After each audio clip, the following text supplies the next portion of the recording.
How much encouragement does it take for you to follow God?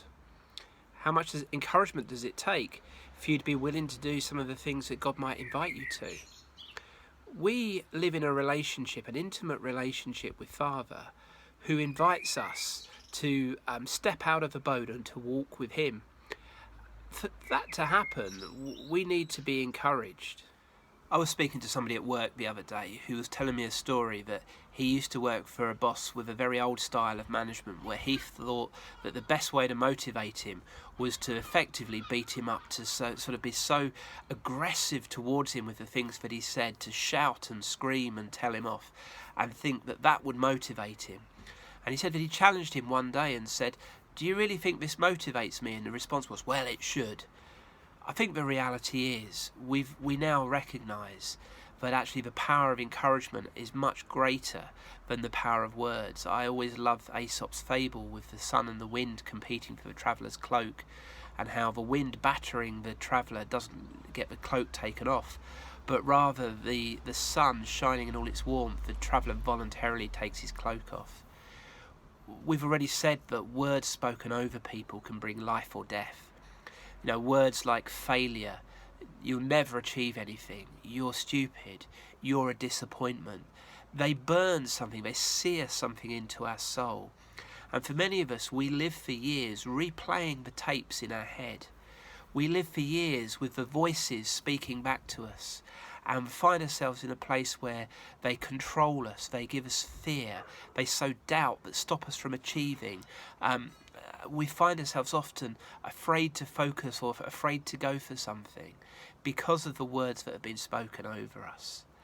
And for that reason, many of us, again, can struggle to know the fullness of a life with God, because we're living with those voices playing in our head. The videotapes keep going over and over again, and we happen to believe the lie that the enemy might have sown through those words. There's a great account in Joshua chapter 4 where the Israelites are crossing the Jordan to enter the promised land.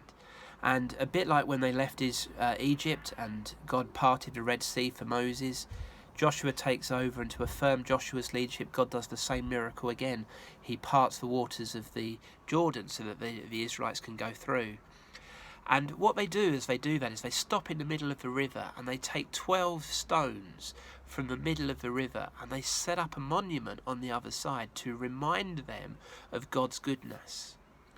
One of the things that helps us build encouragements is to set up monuments. And in our words, those might be sort of accounts where we keep a journal and we record the things that have happened, or we put a picture on the wall, or we might have a little memory that we've collected. We've started collecting a picture from every holiday that we have that can go on the wall to remind us of that holiday, the dates, the times, and building up a collection of slightly quirky photos that remind us of good times. For many of us, to experience the encouragement of a loving Father means we need to know healing from the pain that we've had.